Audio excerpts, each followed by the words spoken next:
মানুষ যখন এই যে পাথর ছেড়ে তামাতে কনভার্ট হবে বা ট্রানজিশন হবে, তো এমনটা নয় আজকে ছাড়লাম কাল থেকে তামা, এমন কি হবে? একটা টাইম লাগবে, একটা পিরিয়ড চলবে, হুট করে হয়ে যায় না। মানে একটা কনভার্ট হতে সময় লাগে। একটা গ্রাম থেকে যখন শহরে রূপান্তরিত হয়, ওটা কি একদিনে হয়ে যায় গ্রাম থেকে শহর, না টাইম লাগে একটা দীর্ঘদিন? তাহলে সেই আমাদের গতকালের যে ক্লাসটা সেখানে 5 লাখ বিসিতে শুরু, বিসিই মানে বিফোর খ্রিস্ট এরা, বা একে আমরা বলতে পারি খ্রিস্টপূর্বাব্দ। তো সেখান থেকে শুরু করে শেষ এসেছিলাম 1000 বিসিই, মানে বিফোর খ্রিস্ট এরা। তো 1000 মানে কি বলতো, আমাদের প্রস্তর যুগটা শেষ, মানে পাথরের ব্যবহারটা শেষ। এবার আসবে কি বলতো, তামার যুগ। তো এবার আসবে তামার যুগ। তো মানুষ যখন এই যে পাথর ছেড়ে তামাতে কনভার্ট হবে বা ট্রানজিশন হবে, তো এমনটা নয় আজকে ছাড়লাম কাল থেকে তামা, এমন কি হবে? একটা টাইম লাগবে, একটা পিরিয়ড চলবে, হুট করে হয়ে যায় না। মানে একটা কনভার্ট হতে সময় লাগে। একটা গ্রাম থেকে যখন শহরে রূপান্তরিত হয়, ওটা কি একদিনে হয়ে যায় গ্রাম থেকে শহর, না টাইম লাগে একটা দীর্ঘদিন? সেরকম ভাবে যখন প্রস্তর যুগ থেকে ঢুকবে কোথায়, তোমার গিয়ে তামার যুগে। তখন তাম্র প্রস্তর কেন বলছে? তামা এবং পাথরের দুটোর কি আছে, মিশ্রণ চলছে, মানে সম্পূর্ণ হুট করে কিন্তু চেঞ্জ হচ্ছে না। তাই আমরা বলছি তাম্র প্রস্তর যুগ। একে বলছি আমরা চ্যালকোলিথিক এজ, ঠিক আছে, বা তামার যুগ। দেখো, চ্যালকো কথার অর্থ হচ্ছে তামা, আর লিথিক কথার অর্থ হচ্ছে পাথর বা প্রস্তর। তো চ্যালকোলিথিক মানে কি, তাম্র প্রস্তর যুগ, কি তাই তো? হ্যাঁ, যে আমরা পাথরের যুগ থেকে প্রবেশ করছি তামার যুগে। তাহলে এই পাথরের যুগ থেকে যখন তামার যুগে প্রবেশ করছি, আমরা কিন্তু একদিনে প্রবেশ করছি না, একটা ট্রানজিশন পিরিয়ড লাগে, টাইম লাগে। বলছে আমাদের এই যুগটা আসার আগে যে আগের যুগটা ছিল, সেটা কি ছিল? প্রস্তর যুগ, তাই তো? প্রস্তর মানে পাথর। তো এই যে প্রস্তর যুগ যে ছিল, এই প্রস্তর যুগ যে ছিল, তো সেক্ষেত্রে আমরা টাইমটা কত দেখেছিলাম বলতো? সে শুরু হয়েছে আমাদের কিন্তু 5 লাখ বেশি, আর শেষ হচ্ছে 1000 বেশি। এর মধ্যে অনেকগুলো ভাগ আছে। প্রাচীন প্রস্তর যুগ আছে, মধ্য প্রস্তর যুগ আছে, নব্য প্রস্তর যুগ আছে। তাহলে এটা কি ছিল? নিশ্চয়ই নব্য প্রস্তর যুগ, তাই তো? তো সেই নব্য প্রস্তর যুগটার যে পিরিয়ড ছিল, সেটা ছিল কত বলো? 4000 থেকে 1000 বিসিই, রাইট? তাহলে সেক্ষেত্রে আমরা দেখতে পাচ্ছি এটা যখন প্রবেশ করব, আমরা কিন্তু 1000 থেকে প্রবেশ করতে পারবো না। কেন? যখন এখানে নব্য মানে কি, পাথরের যুগটা ধীরে ধীরে শেষ হবে আর তামা শুরু হবে, এর মানে এর মিডিলেই শুরু হয়ে যাচ্ছে তামার যুগটা। কত? আনুমানিক বলছে 2800 বিসিই। বুঝছো ব্যাপারটা? তার মানে কি, দেখো তো 4000 থেকে এর এর ভেতরে শুরু হয়ে যাচ্ছে না? এই 2800 বিসিতে শুরু হচ্ছে চ্যালকোলিথিক এজ বা পিরিয়ড, আর শেষ মোটামুটি যদি ধরো এই 700-র কাছাকাছি। বুঝতে পেরেছো? কত বলো? 700 বিসিই। তার মানে এতটা পিরিয়ড ধরে আমাদের চলছে তামার যুগ বা তাম্র প্রস্তর যুগ। বুঝে গেছো? লেখো এটা, খাতা একটু খোলো, হ্যাঁ, ভালো করে লিখবে, ঠিক আছে? এবার এখান থেকে যেগুলো ইম্পর্টেন্ট কোশ্চেন, সেগুলো নোট ডাউন করতে করতে আমরা যাব, কারণ আমাদের কিন্তু এসবে অনেক কিছু আছে পড়ার, সবগুলো কিন্তু এক্সামে আসবে না। আর আমরা তো এখানে হিস্ট্রি অনার্স করব না, আমরা হিস্ট্রি থেকে মানে প্রশ্নগুলোর অ্যাটেম্প্ট করব এক্সামে, তাই তো? কি তাই তো নাকি? হ্যাঁ, এক্স্যাক্টলি। হুম, সাল দেবে না, এটা একটা আনুমানিক আইডিয়া পাওয়ার জন্য দিচ্ছি। কেন, যদি একটা টাইম টেবিলটা থাকে জানা, তো পড়ার প্রতি একটা ইন্টারেস্ট জাগে। এই হচ্ছে ব্যাপারটা, ঠিক আছে? খুব যে একদম মুখস্থ করতে হবে এমনটা নয়, এতবার আলোচনা হচ্ছে না, মনে এমনি থেকে যাবে। কি বলো? হ্যাঁ। তো শোনো, তো প্রথম যেটা পয়েন্ট হচ্ছে, এই যে আছে তাম্রপ্রস্তর যুগ, এর আরেকটা নাম আছে, তার নাম হচ্ছে ইরিলিথিক যুগ, ঠিক আছে? ইরিলিথিক যুগ কেন বলা হয়? কারণ দেখো ভালো করে, এখানে প্রস্তর এবং তামার একটা মিশ্রণ আমরা দেখতে পাচ্ছি, মিশ্রণ কালচার দেখতে পাচ্ছি। তাহলে এই যুগটি ইরিলিথিক যুগ হিসেবেও পরিচিত। ঠিক আছে, বলছে এই যে আহ তাম্রপ্রস্তর যুগটা আছে, তো এই পিরিয়ডে বা এই সময়কালে মানুষের যে জনবসতি ছিল তার অবস্থানটা কোথায় ছিল বেশি করে, বা মানে কোথায় আমরা চিহ্নটা পেয়েছি, সেটা হচ্ছে তোমার গিয়ে সেই দেখো দাক্ষিণাত্য আছে আমাদের, সেই যে দাক্ষিণাত্য বলো বা ঝাড়খণ্ডের যে এলাকাটা যেটা হচ্ছে ছোটনাগপুর মালভূমি আছে ওখানে, সেখান থেকে শুরু করে গঙ্গা নদীর যে অববাহিকা আছে দেখতে পাচ্ছ একদম, বিহার, উত্তরপ্রদেশ, ওদিকে উত্তরাখণ্ড, এদিকে কি আছে উচ্চ গতি আছে ওই মানে এর ক্ষেত্রে, গঙ্গা নদীর ক্ষেত্রে, বলছে সেই গঙ্গা নদীর অববাহিকা ধরে সে উচ্চ গতি অবধি এই তাম্রপ্রস্তর যুগের মানুষের জনবসতি ছিল। তাহলে কি লিখবো আমরা বলো, সেই ছোট নাগপুর, ছোট নাগপুর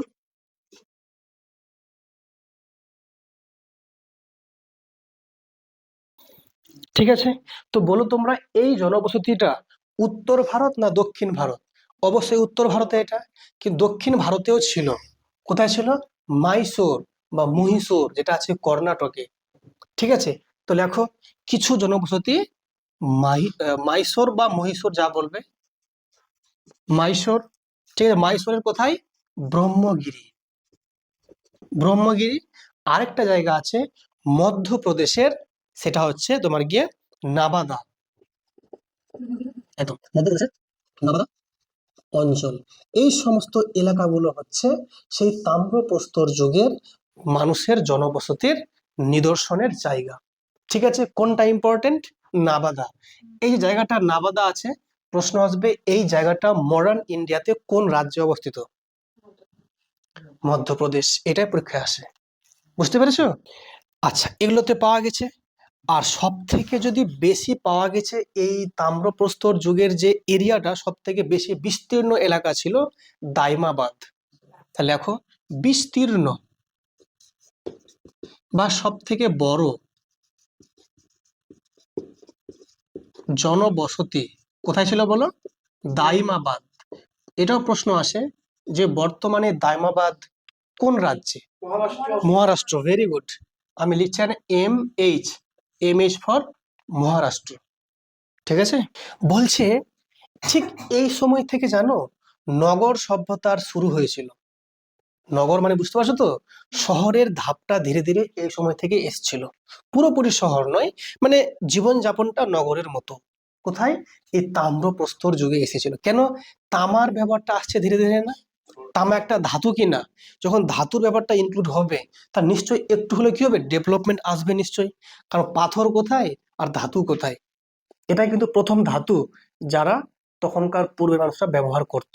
কারণ এর আগে কোনো ধাতু আর আসেই নি। লোহা কিন্তু পরে আসবে, লোহা পরে আসবে, ব্রোঞ্জ পরে আসবে, কিন্তু তামাটা সবার আগে আসছে, পাথরের পরে। তার নামই হচ্ছে তাম্রপ্রস্তর যুগ বা চ্যালকোলিথিক পিরিয়ড। বুঝতে পেরেছো? তাহলে এখন গল্পটা হচ্ছে এই যে তাম্রপ্রস্তর যুগে নগর সভ্যতার যে পরিবর্তনটা, পরিবর্তন বলবো না, নগর সভ্যতার আবর্তনটা যে আসলো, সেটা মেন জায়গা কোনটা ছিল? একটা হচ্ছে দাইমাবাদ, একটা হচ্ছে ইনামগাঁও। ইনামগাঁও, এই দাইমাবাদ আর ইনামগাঁও দুটো জায়গায় হচ্ছে মহারাষ্ট্র। তা লেখো নগর সভ্যতার আবির্ভাব কোথায় বলো? একটা হচ্ছে দাইমাবাদ, আরেকটা ইনামগাঁও। কোথায় এটা বললাম? দুটোই কিন্তু মহারাষ্ট্র। হয়েছে। যখন নগরের আবির্ভাব হচ্ছে তার নিশ্চয়ই দুর্গ থাকবে, কারণ শহরের একটা প্রতীক হচ্ছে বা নগরের একটা প্রতীক হচ্ছে দুর্গ, তাই তো? ফোর্ট যাকে বলি আমরা। তখন অত বড় দুর্গ ছিল না, কিন্তু মোটামুটি দুর্গ ছিল। তো মনে রাখবে এই তাম্রপ্রস্তর যুগে চারটা ছিল ইম্পর্টেন্ট প্লেস যেখানে দুর্গের হদিস পাওয়া গেছে বা নিদর্শন পাওয়া গেছে। তাহলে সেই চারটা জায়গার নাম খেয়াল রাখতে হবে। সে কি কি জায়গাগুলো দেখো, দেখো দুর্গ দেখা গেছে, দুর্গ দেখা গেছে সেই চারটা জায়গাতে। কি কি বললাম? একটা বললাম দাইমাবাদ। দেখো দুটোর নাম যখন নিয়েছে এখানে কিসে, নগর সভ্যতা, তো দুর্গ তো হবে ওখানে। তাহলে একটা দাইমাবাদ, একটা কি ইনামগাঁও, ঠিক আছে, একটা আছে নাগারা, নাগারা, আর একটা হচ্ছে বালাথাল। এখন গল্পটা হচ্ছে, এই যে দাইমাবাদ কোথায় আছে বললাম? মহারাষ্ট্র। কারণ এখন বর্তমান দিনে কোশ্চেন দিচ্ছে যে এই শহরটা বর্তমান মডার্ন ইন্ডিয়াতে কোন রাজ্যে আছে?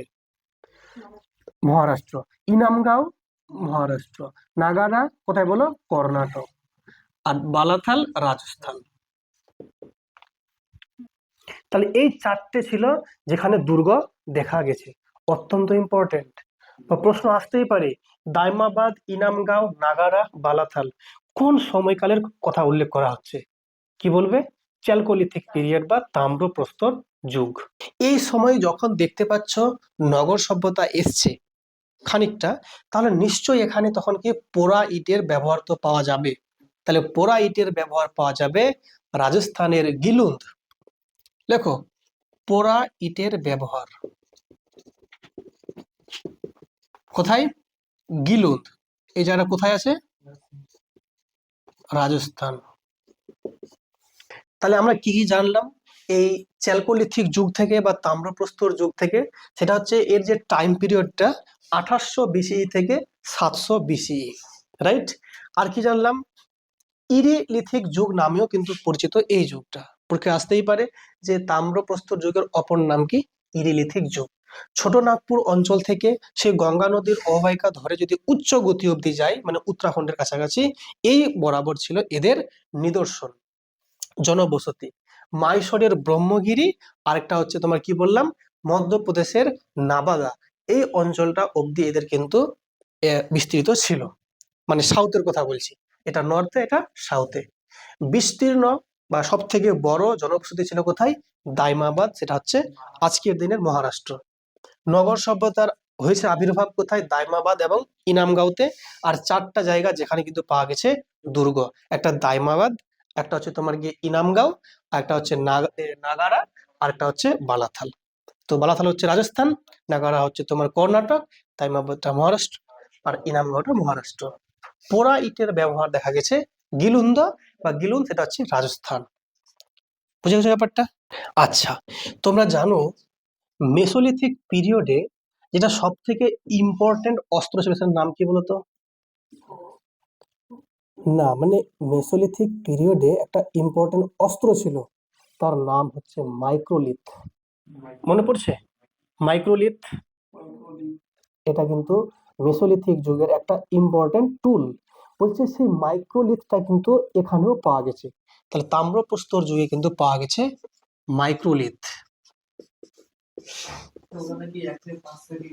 একদম 1 থেকে 5 সেমি দীর্ঘ, মানে ধারালো বিশিষ্ট অস্ত্র। দেখো, মাইক্রোলিথ পাওয়া গেছে।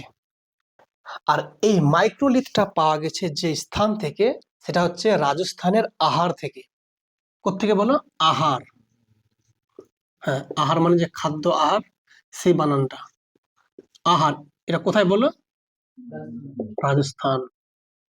দেখো, আহার আর আছে রাজস্থান। মাইক্রোলিথ পাওয়া গেছে আহার থেকে, মানে রাজস্থান থেকে।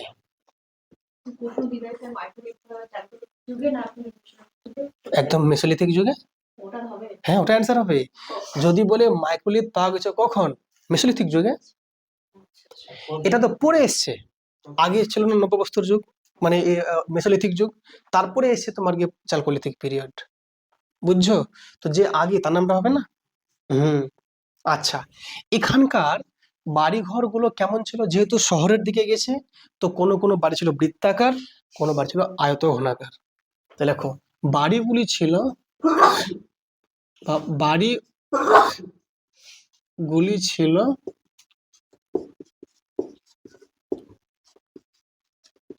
বৃত্তাকার ও আয়ত ঘনাকার। এটা ছিল বাড়িঘরের ডিজাইন। চ্যাপ্টা, আয়ত ঘনাকার, এখানে আবার অস্ত্র পাওয়া গেছে। চ্যাপ্টা ও আয়ত ঘনাকার অস্ত্র পাওয়া গেছে। অস্ত্র পাওয়া গেছে কোত্থেকে? দুটো জায়গা, একটা হচ্ছে জোরে, আর একটা হচ্ছে চান্দোলি। ঠিক আছে, একটা জোরয়, একটা হচ্ছে চান্দোলি, দুটোই কিন্তু মহারাষ্ট্র। এটা বেশ ইম্পর্টেন্ট। চ্যাপ্টা ও আয়ত ঘনাকার অস্ত্র পাওয়া গেছে কোন জায়গায়? একটা জোরে, একটা হচ্ছে চান্দোলি, জায়গার নাম এগুলো। হ্যাঁ, এই যে ইনামগাঁও যেটা বললাম আছে কোথায়? মহারাষ্ট্রে। এই ইনামগাঁওতে পাওয়া গেছে ধান চাষ, ইনামগাঁওতে পাওয়া গেছে ধান চাষের নিদর্শন। এখানকার এই সময়টাতে মুখ্য যে ফসল ছিল সেটা ছিল বার্লি, জব, বার্লি, জব। বলছে এই টাইম পিরিয়ডে যখন মানুষ যখন মৃত্যুবরণ করত, তাদের যে সমাধি হতো সেটা হতো কিরকম? উত্তর দক্ষিণ ভাবে, মানে উত্তর দক্ষিণ দিকে মুখ করে ওকে সমাধি করত। কোথায়? এটা উত্তর ভারতে। আর দক্ষিণ ভারতে করত পূর্ব পশ্চিম দিকে। ঠিক আছে, তাহলে উত্তর ভারতে কেমন হতো সমাধি? সমাধি হতো উত্তর দক্ষিণ করে। ঠিক আছে, উত্তর দক্ষিণ করে। আর দক্ষিণ ভারতে হতো কিভাবে? পূর্ব পশ্চিম। এই সময়ে আগুনের অনেক পূজা হতো, আগুনের পূজা মানে যাগযজ্ঞ এসব হতো। আমাদের তাম্রপ্রস্তর যুগের যেগুলো ইম্পর্টেন্ট কোশ্চেন আসার মতো প্রায় কমপ্লিট। ঠিক আছে, আসবে কোনগুলো? যেগুলো প্লেসের নাম দিয়েছি সেগুলো বেশি আসে। ঠিক আছে, এবার আসবো আমরা ব্রোঞ্জ যুগ। আচ্ছা, একটা কথা বলতে, এই তাম্রপ্রস্তর যুগে যদি আমি আরো কোশ্চেন দেখি, অনেক কোশ্চেন আছে কিন্তু সব দরকার নেই আমার। ঠিক আছে, অত পর টাইম পাবে না, মনেও থাকবে না। তো যেগুলো ইম্পর্টেন্ট সেগুলো আমরা দেখে যাব। ঠিক আছে, বলছি এই যে যুগটা আছে তাম্রপ্রস্তর যুগ, এরই সময়ে প্রায় এরই প্রাককালে শুরু হয় ব্রোঞ্জ যুগ। মানে খুব একটা এদের মধ্যে আলাদা করে ভাগ নেই, কিন্তু ভারতে শুরু হয়েছে যদি বলি এই 1800 BC থেকে শুরু হয়েছে ব্রোঞ্জ যুগ। ঠিক আছে, তো চলো আমরা একটু দেখে নিই তাহলে ব্রোঞ্জ যুগ সম্পর্কে। দেখো, ব্রোঞ্জ যুগ ওই 1800 থেকে শুরু, এটা মোটামুটি জানা আছে। ওই ওরকমই। ঠিক আছে, ওকে, চলো দেখো। মানে এটাকে আমরা ফির বলি তাম্র ব্রোঞ্জ যুগও বলি আবার। কেন? তামাও চলছে, ব্রোঞ্জও হচ্ছে। ঠিক আছে, এইখান থেকে অত বেশি প্রশ্ন যদিও আসে না, চলো যেগুলো আছে মোটামুটি আমরা দেখে নেব। ঠিক আছে, তো প্রথম কথা হচ্ছে আমরা কি বলবো এখান থেকে, যে এখানে মেনলি ধাতুকে ব্যবহার করা হতো অস্ত্রকে উন্নত করার জন্য। ঠিক আছে, তাহলে লেখো অস্ত্রের, অস্ত্রের ঠিক আছে উন্নতি করাতে ব্রোঞ্জের ব্যবহার। আচ্ছা, এ প্রসঙ্গে একটা কথা দরকার, সেটা হচ্ছে ব্রোঞ্জ যুগের যখন পিরিয়ড বলছি 1800 থেকে 700 বেশি, তার নিশ্চয়ই এর মধ্যেই পড়ছে 2500, 2000 পড়ছে কি পড়ছে না? আর তোমরা জানো যে 2500 সালে কে এসেছিল? সিন্ধু সভ্যতা বা হরপ্পা সভ্যতা এসেছিল। তাহলে নিশ্চয়ই এই সময়টার মাঝেই আছে কি সিন্ধু সভ্যতা। তো এই সিন্ধু সভ্যতার মানুষরা যেমনি তামা ব্যবহার করত, ব্রোঞ্জ ব্যবহার করতো, আবার টিন ব্যবহার করত। তা লেখো যে সিন্ধু সভ্যতার মানুষেরা কি কি ব্যবহার করতো বলো? একটা হচ্ছে তোমার কি তামা, ব্রোঞ্জ আর টিন। তো প্রশ্ন আসবে তিনটেই ধাতুকে একসাথে ব্যবহার করত কারা? সেটা হচ্ছে সিন্ধু সভ্যতার মানুষেরা। হুম, তো এই যে ধাতুর এত আমরা বলছি, ধাতুর আমরা উল্লেখ নিচ্ছি, তামা বলছি, তারপরে তোমার ব্রোঞ্জ বলছি, টিনও বলছি। এই তিনটা বিশেষ করে তোমার সিন্ধু সভ্যতায়। তো এই সমস্ত ধাতুর যে সঞ্চয়াগার বা আমরা যেটাকে বলি যেখানে পাওয়া গেছে বেশি করে বা নিদর্শন পাওয়া গেছে, এগুলো তো পরবর্তীতে আবিষ্কৃত হয়েছে। খনন কার্যের মাধ্যমে মানুষ দেখতে পেয়েছে যে হ্যাঁ, অমুক জায়গায় সব থেকে বেশি করে আছে এই সমস্ত ধাতুগুলো। তো সেই হিসেবে সব থেকে বেশি সঞ্চয়াগার কোথায় ছিল? মধ্যপ্রদেশের গুঞ্জেরিয়া। লেখো তাহলে এই ধাতুগুলোর সঞ্চয়াগার কোথায় বলো? মধ্যপ্রদেশের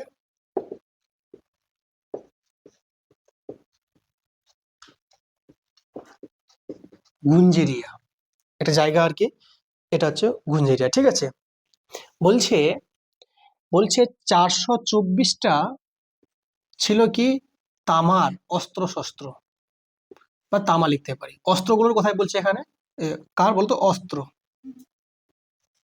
তো এই সঞ্চয়গারে কি বলছে? 424টা হচ্ছে তামা, আর 102টা হচ্ছে ব্রোঞ্জ। মানে ওই পাতলা, মানে শিট গুলো হয় ধাতুর, ঠিক আছে, পাতলা শিট বা কি বলি, চাদর, শিট, বুঝতে পারছো তো, মানে পাতলা টাইপের মেটাল। এই সমস্ত ধাতুগুলো কিন্তু এই সঞ্চয়াগারে পাওয়া গেছে। তো সংখ্যা তো আসবে না, আসলে পরে কোন যুগে পাওয়া গেছে এবং কোথায় পাওয়া গেছে? এই যে মধ্যপ্রদেশের গুঞ্জ এরিয়া। ঠিক আছে, এরপরে আমরা দেখব এই সময় যেটা সব থেকে ইম্পর্টেন্ট জায়গা, সেটা হচ্ছে মৃৎশিল্প।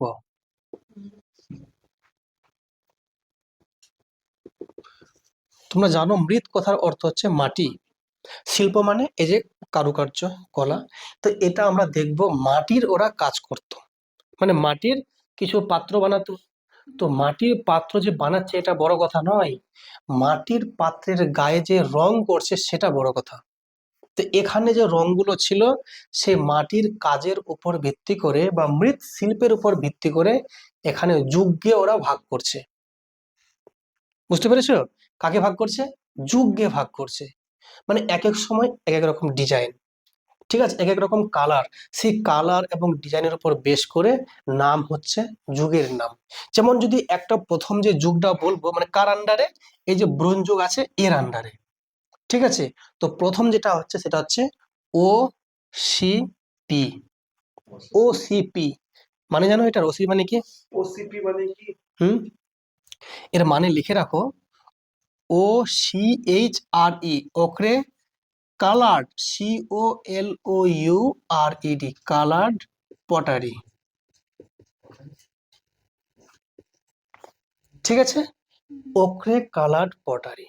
বলছে এই যে পিরিয়ডটা আছে বা এই যে কারুকার্য, এটার উপর ভিত্তি করে টাইমটাকে ভাগ করছে 2000 বিসিই থেকে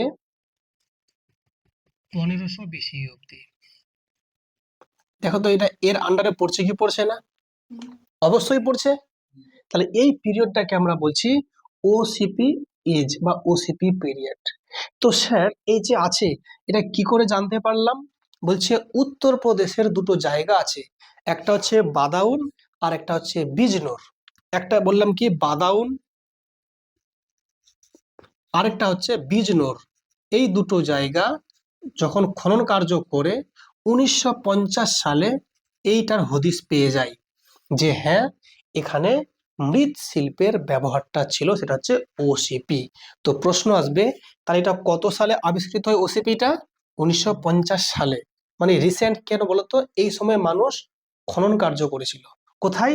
উত্তরপ্রদেশ, ইউপি। উত্তরপ্রদেশের কোথায়? একটা হচ্ছে বাদাউন আর একটা হচ্ছে বিজনোর। এই দুটো জায়গা অত্যন্ত ইম্পর্টেন্ট। প্রশ্ন আসবে ব্রোঞ্জ যুগের এই ওসিপিটা এর আবিষ্কার ঘটে কত সালে? 1950 সালে। কোথায়? উত্তরপ্রদেশের দুটো জায়গা, একটা হচ্ছে বিজনোর, একটা বাদাউন। এই দুটো জায়গা যখন খনন কার্য সম্পন্ন হয় তখন, সালটা 1950 সাল। স্যার এই যে বলছেন কালার, তো স্যার রং বুঝতে পারছি। পটরি মানে হচ্ছে পাত্র। এই অক্রে মানে কি? এটা এক ধরনের উপাদান, এক ধরনের উপাদান বা মাটির মতো উপাদান। যেমন আমরা যখন বাড়ি যখন চুনকাম করি, তো চুনগুলো আমরা কি করি? জলে গুলি না? তো ওইরকমই অক্র হচ্ছে এক ধরনের মৃত্তিকার মতো দেখতে, মাটির মতোই দেখতে এক ধরনের উপাদান। সেই অক্রে যে উপাদানটা আছে, এটাকে কি করা হয়? এটাকে আমরা দ্রবণ বানাই। সেই দ্রবণটা যে আছে সেটা কিন্তু কমলা থেকে লালের মতো রংটা দাঁড়ায়। ঠিক আছে, এই যে রংটা আছে সেই রংটা কিন্তু আমরা এই অক্রে কালার আমরা পাচ্ছি। তাহলে এই কালারটা কিন্তু এই ব্রোঞ্জ যুগের এই টাইম পিরিয়ডটাকে আমরা মানে বলতে পারছি। হ্যাঁ, করতেই পারে, কেন করতে পারে না? অবশ্যই করবে। ঠিক আছে, তো লেখো এটা। বুঝছো? এগুলো শুনেছো না শুনিনি এগুলো? হ্যাঁ শুনেছি, কেন শুনবো না? শোনো, এরপরে একটা আসবো আমরা, আরেকটা আমরা আসবো মৃৎশিল্প, সেটা 2 নাম্বার যদি বলি, সেটা হচ্ছে BRW। হ্যাঁ, বিএমডাব্লিউ না, BRW। হ্যাঁ, বলো বলো কি বলছো? এটা ফুল ফর্ম কি বলে? হ্যাঁ, এই যে বি ফর হচ্ছে black, B for black and R for red. War, war war মানে হচ্ছে এই দ্রব্য আর কি, জিনিস। হুম, BRW। অ্যাকচুয়ালি এই যে BRW যে আছে, বা এই যে পিরিয়ডটা, এই পিরিয়ডটা দুটো পিরিয়ডের মাঝে। এই যে বললাম ওসিপি বললাম, এই OCP এটা একটা পিরিয়ড, আরেকটা পিরিয়ড আছে, সেটার নাম কি জানো? BGR। ঠিক আছে, এই দুটো পিরিয়ডের মাঝেরটা হচ্ছে BRW। সেটা বি না, পি হবে। হ্যাঁ, PGW, সরি PGW। একটা হচ্ছে OCP যেটা আমরা শিখলাম একটু আগে 1 নম্বরে, আরটা হচ্ছে PGW। আচ্ছা, এটা কি বলতো? এটা হচ্ছে পেইন্টেড গ্রে ওয়্যার। তো এই যে পেইন্টেড আরটা হচ্ছে অক্রে, দুটোর মিডিলে হচ্ছে BRW, মানে ব্ল্যাক অ্যান্ড রেড ওয়্যার। এই জিনিসটাও কিন্তু আলটিমেটলি আবিষ্কৃত করতে পেরেছে 1960 সালে,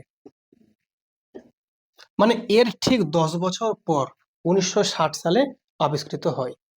আর এটা কোথায় বলতো? এটাও কিন্তু সেই উত্তরপ্রদেশে, ইউপির আত্রাঞ্জি খেদা। অত্তরঞ্জি খেলা।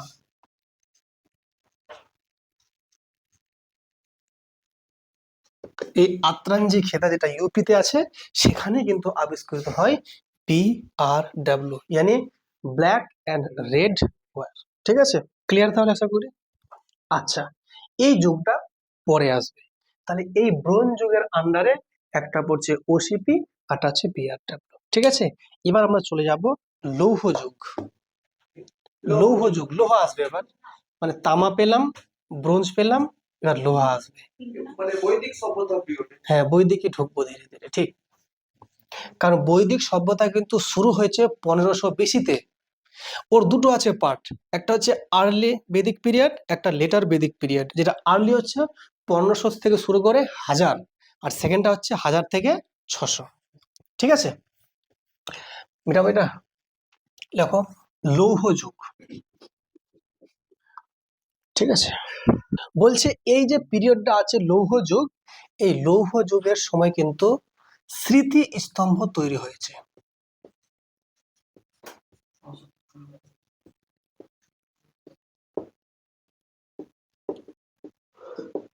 ঠিক আছে, কিরকম তোমরা দেখবে যে দুটো পাথর হয়তো খারাপ ভাবে আছে, আর একটা পাথর আছে এভাবে হরাইজন্টালি, এইভাবে তখন কিন্তু স্মৃতিগুলোকে ওরা ব্যবহার করতো, স্মৃতিস্তম্ভ।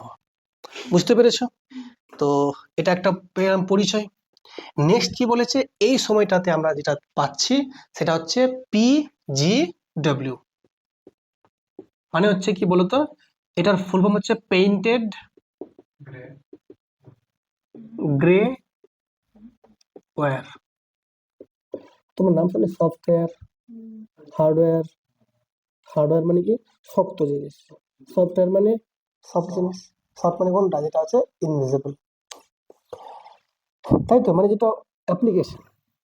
তো এবার গল্প হচ্ছে যে PGW বা পেইন্টেড গ্রে ওয়্যার, দেখে মনে হচ্ছে পেইন্টেড মানে রংচং করবে, তাই তো, কিন্তু ব্যাপারটা এমনটা নয়। সেরকম কোনো রং, ওরকম রং ছিল না। কি ছিল না, কাদা মাটিকে ওরা পোড়াতো। কত পোড়াতো? প্রায় 800 ডিগ্রি তাপমাত্রায় পোড়াতো। বলছে এত ডিগ্রি তাপমাত্রায় পোড়ানোর পর মাটিটা যে পাচ্ছে, সেই মানে একটা রং আসবে নিশ্চয়ই, সেই রংটা দিয়ে যে আমরা করছি কালারটা, এই মাটির এসে আর কি মৃৎপাত্র, সেটাই হচ্ছে আমাদের পেইন্টেড। কালারটা কেমন? গ্রে, মানে ধূসর বর্ণ, ধূসর বর্ণ, গ্রে।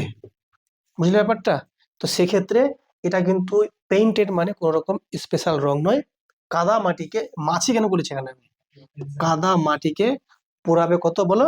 800 ডিগ্রি সেন্টিগ্রেড তাপমাত্রায় যে ধূসর রংটা পাচ্ছি, সেটাই হচ্ছে পেইন্টেড গ্রে ওয়্যার। তাহলে এই যে কালচারটা, এর উপর ভিত্তি করে আমরা এই টাইম পিরিয়ডকে বলছি PGW। শোনো, আমাদের মোটামুটি করে শেষ, আর পর দরকার নেই কিছু। আমরা যেহেতু আলটিমেটলি মানে তাম্রযুগ, ব্রোঞ্জ যুগ, লৌহ যুগটা পেয়ে গেলাম, তো এরপর আমাদের ঢুকবো কোথায়? সিন্ধু সভ্যতা। সিন্ধু মানে কত? সেই 2500 শুরু হবে আমাদের, মানে অলরেডি চলে এসছি আমরা যদিও, মানে এবার শুরু হবে সেই যুগটা, সিন্ধু সভ্যতা। ঠিক আছে, তো আজকে এখান থেকে থাক।